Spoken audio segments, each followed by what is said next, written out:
The lowly sinker slide.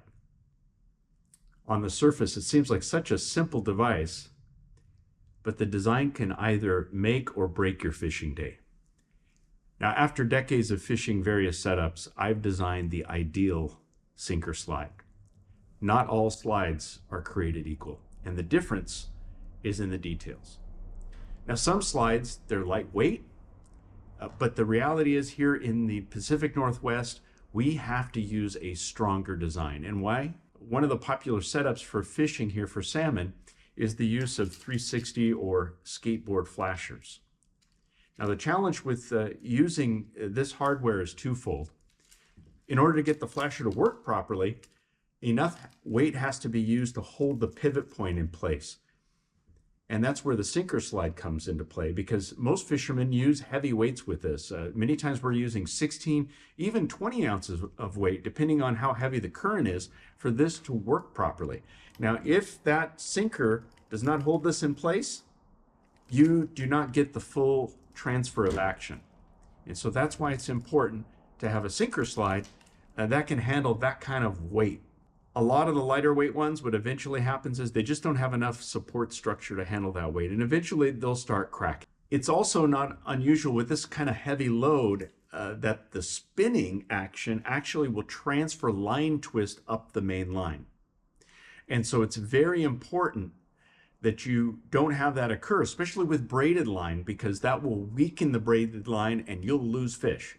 Your line will actually break because you've weakened it with the line twist traveling up that main line. Okay, and so many of the sinker slides don't account for this. And this is where my design addresses these two significant issues that we find with a lot of off-the-shelf sinker slides that are on the market.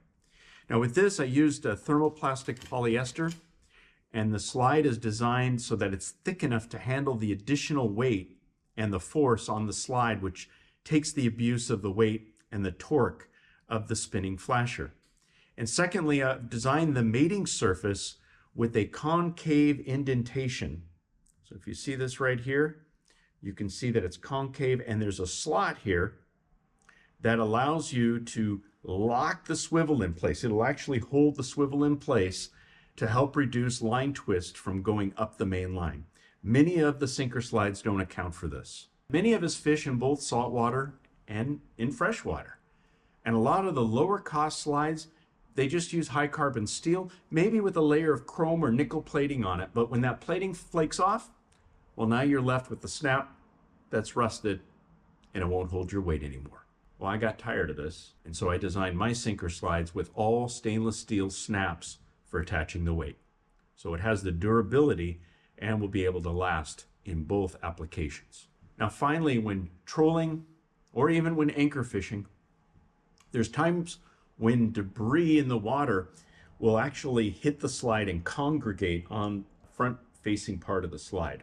By rounding the nose on the slide, this helps deflect debris so that it reduces the likelihood of it sticking to your line and thus helps you fish longer in the water. Now, a lot of folks will take other designs like this design here. It's flat on both sides, okay? And they front end it with a bead, which you can do. Yeah, we did that for years. But now you got another piece of hardware that you have to put on.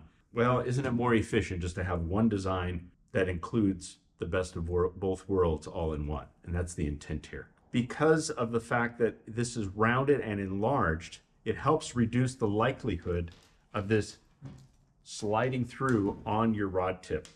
So if you notice on the front rod tip here, I designed it so that it won't go in through the rod tip. Okay, so that's the advantage of this here.